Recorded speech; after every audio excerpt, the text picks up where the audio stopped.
ഹരി ഓം. കൽക്കിരൂപികളായിരിക്കുന്ന എല്ലാ നാരായണന്മാർക്കും ശിവഗീത പാഠത്തിലേക്ക് സ്വാഗതം. എന്ന ശിവഗീതയുടെ 3-ാമത്തെ പാഠമാണ് നമ്മൾ പഠിക്കാൻ പോകുന്നത്.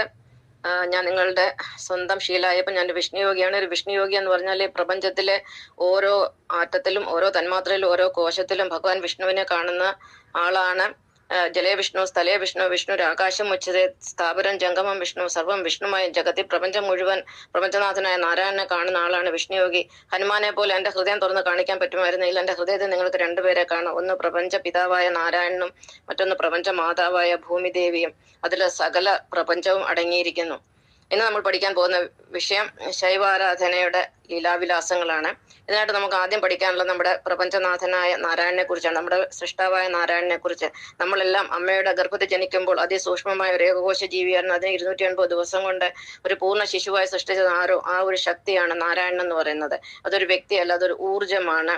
ഏകകോശമായിരുന്നു നമ്മളെ 37.2 ട്രില്യൺ കോശങ്ങളുള്ള ഒരു പൂർണ്ണ ശിശുവായി സൃഷ്ടിക്കുന്ന ആ മഹാശക്തിയാണ് ഭഗവാൻ നാരായണൻ.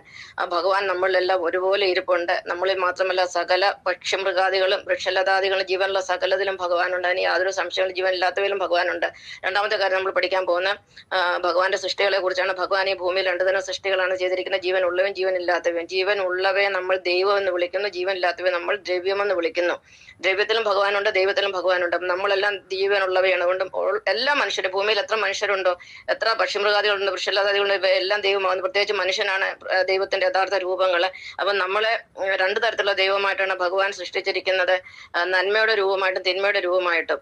നമ്മൾ സത്യവും ധർമ്മവും സ്നേഹവും ഭക്തിയും അഹിംസയും പിന്നെ നന്മ ചെയ്യാനുള്ള മനസ്സുമുണ്ടോ, നമ്മൾ വിഷ്ണു ആകുന്നു. അതല്ല നമ്മളിൽ കാമവും ക്രോധവും അഹങ്കാരവും പിന്നെ മറ്റുള്ളവരെ ദ്രോഹിക്കുകയും അക്രമം ചെയ്യുകയും ബലാത്സംഗം ചെയ്യുകയും കശാപ്പ് ചെയ്യുകയും ബലി കൊടുക്കുകയൊക്കെ ചെയ്യുകയാണെങ്കിൽ നമ്മൾ തിന്മയുള്ള ആളാകുന്നു, നമ്മൾ ശിവൻ ഭഗവാനാകുന്നു. അപ്പൊ 2 തരം ഭഗവാനാണ് ഭൂമിയുള്ളത്, വിഷ്ണുവും ശിവനും. ശിവാരാധനയാണ് ലോകത്തിലെ ഏറ്റവും നികൃഷ്ടമായ ആരാധന. വിഷ്ണു ആരാധന സാത്വികമാണ്. ശിവാരാധനയുടെ കുറച്ച് ലീലകൾ നമുക്ക് ഇപ്പോൾ കാണാം. ഈ വീഡിയോയിൽ നമ്മൾ കാണുന്ന ഒരു ശിവയോഗിയാണ്. ഈ ലോകത്തുള്ള സകല ആൾദൈവങ്ങളും ശിവയോഗികളാണ്. ഇതെല്ലാം മതത്തിൽ ഇങ്ങനത്തെ ആളുകളുണ്ട്.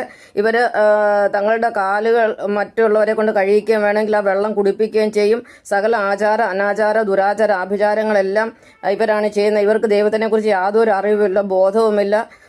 ബോധതലം തീരെ താഴെ കിടക്കുന്ന ആളുകളാണ്. ഇവരുടെ എല്ലാ ആചാരങ്ങളിലും പീഡനങ്ങളാണ്. ശരീരത്തിൽ ശൂലം കുത്തിക്കയറ്റുക, കണ്ടില്ലേ, ഒരു മനുഷ്യരുടെ ദേഹത്തൂടെ കമ്പി കയറ്റുന്നു, തൂക്കം നടത്തുന്നു, പിന്നെ ലിംഗപരിച്ഛേദനം ചെയ്യുന്നു, എല്ലാം പീഡനമാണ്. ശിവാരാധന മുഴുവൻ ഇതെല്ലാം നമ്മൾ നിർത്തേണ്ടത് വളരെ അത്യാവശ്യമാണ്. ഈ വക ആഭിചാരങ്ങൾ അനാചാരം നിർത്തിയേ പറ്റൂ.